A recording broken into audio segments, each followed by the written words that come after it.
Welcome back to Table Talk. We're here with Senator Janice as we do a very special Table Talk here for first full 2 segments. We've got about 10 minutes left with you, Senator, so we really want to be able to focus on the things that are facing this area and the state that you feel are very important that folks need to know about. Well, I appreciate that question because one of the things that's really near and dear to my heart takes place right up the road in Van Buren County. As we all know, Fall Creek Falls is the most heavily visited park in the state parks system, and yet there's been a lot of turmoil over the last 5 years. We're going to refurbish it. No, we think we won't. We're going to tear it down and rebuild it. No, we're not going to do that. We're going to privatize it. So it seemed like to be an opinion du jour. We didn't know what they were going to do, which creates a lot of instability, particularly in that county, which is a Tier 4 county and which is one of the smallest counties in the state of Tennessee. So we needed to make certain that that major revenue stream, 28,000 acres off of the property tax, and we needed to make sure that that hotel motel sales tax kept coming in to Van Buren County to help fund their education and other things. So I was right in the midst of that mix as it was going on.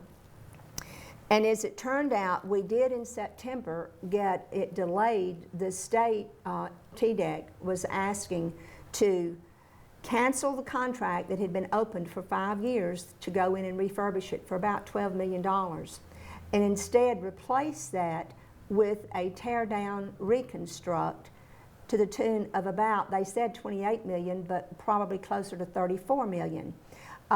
I have a responsibility for Van Buren County, but I also have a responsibility for the entire state park system. That was a significant chunk of money to be spending at one park when you could refurbish what was there.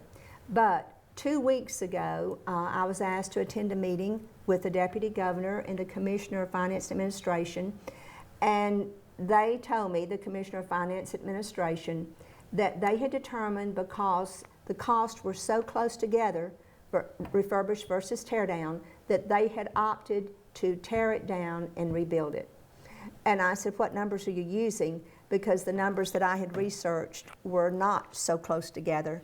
But it was obvious at that point that they were going to do that. So my responsibility at that point became strictly for Van Buren County. And I said, I cannot see that happening. It hurts me for the whole state park system. But if you're going to do that, I have 2 things that are non-negotiable before I will say that I want pitch the proverbial fit. One, that the revenue stream remain constant for Van Buren County. So the amount they get now for hotel motel sales tax, which funds their schools and other things, would stay constant through the tear down and reconstruct, and would stay constant after the reconstruct. And only that amount that they said would be above what they're now getting, that delta above it, they would then use that to repay for this 1.5 to 2 years where it's torn down. But they would not have to dip down into the meat of it, so to speak, but that benefit that they're saying will come, well then we can pay our debts with that, but we will not start paying until it actually starts reaping that benefit that they're saying. And then the other thing, there are 25 employees that are residents of Van Buren County, and I ask that they stay on as employees of the state. That would be very disruptive to those families. That would be very disruptive to the whole county. There are only 5,000 people in Van Buren County. So 25 people with families, that becomes a large number. And I was assured those 2 things would take place. I talked with the comptroller last week, and he assured me, yes, we've got Van Buren County and the people taken care of. There was a rumor the very next day that said that the people were going to be laid off. I immediately texted the Deputy Governor, the Lieutenant Governor, and the comptroller and said I was assured this was not going to happen. Now, I've just heard from my county mayor there that there's a rumor that it is going to happen. How do I answer him to let him know absolutely certain that is not happening?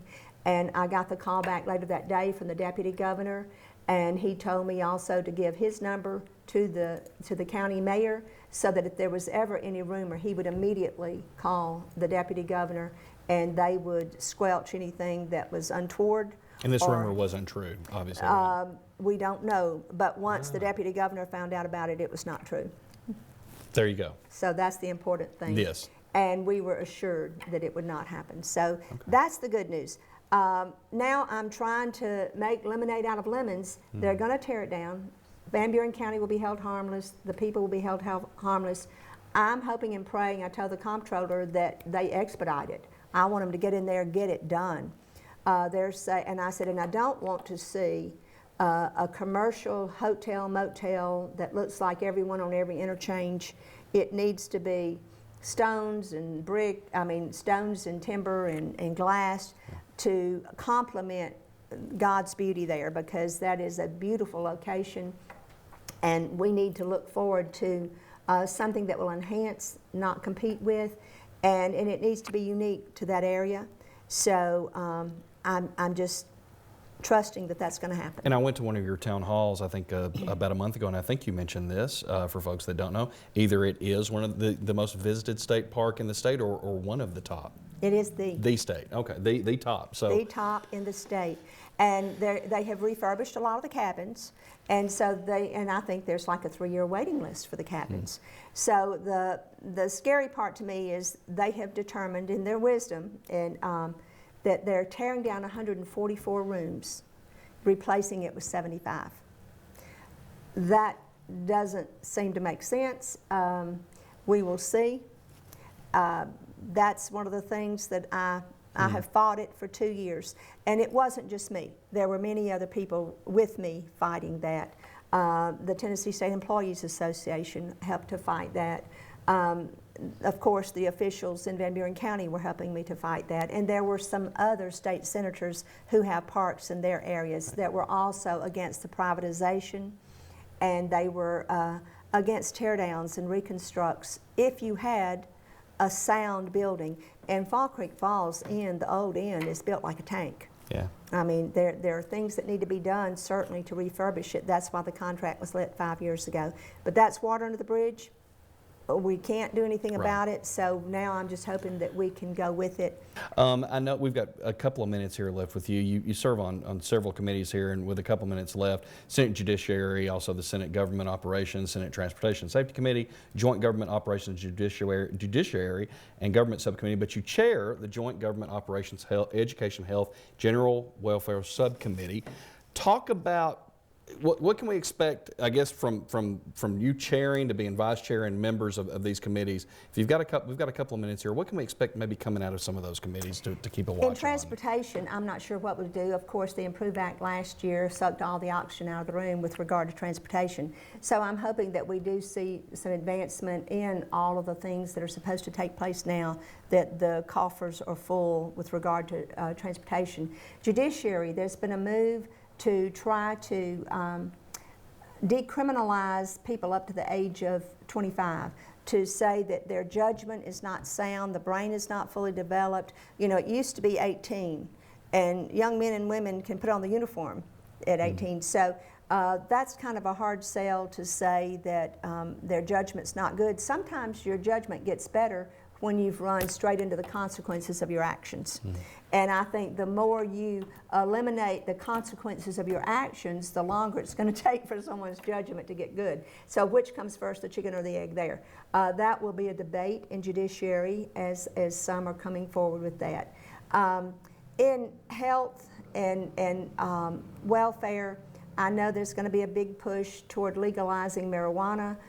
It will be touted as medical marijuana, but we have just come through the terrible nightmare of the Intractable Pain Act of 2001, where you could say, I'm in pain, and then a doctor shall give you a prescription for that pain. Now, if we were to go to that with medical marijuana, I can assure you there would be a place on every corner and a doctor who would be writing prescriptions. And the marijuana of today, I grew up in the 60s. In the 60s, the marijuana today has 300% more THC level, higher THC level. It is extremely addictive. They have linked it to serious birth defects because it can make changes in the DNA, actually. It is much more addictive, and it is something that is a gateway drug. All of my law enforcement have shown me that time and time again and explained that connection. So That will be a debate. It will be a lively debate, and it will be an interesting debate. But I think that at the federal level, it's a controlled substance, it's a scheduled drug, and essentially that ends the conversation because they do have the authority to do that. We've run out of time. Hopefully we can get you back here. I would love to come sometime soon. Time flies when you're having fun. Thank you for coming here, and happy Thanksgiving and Merry Christmas. Thank you, and a happy New Year. Thanksgiving to everyone. And thank you for allowing me to serve you in Nashville. All right, we'll hopefully look to have Senator Bowling back at this table one more time. So until we meet again at this table, Brian Kell for Karen Wilson, we'll bid you adieu here on Table Talk. See you soon.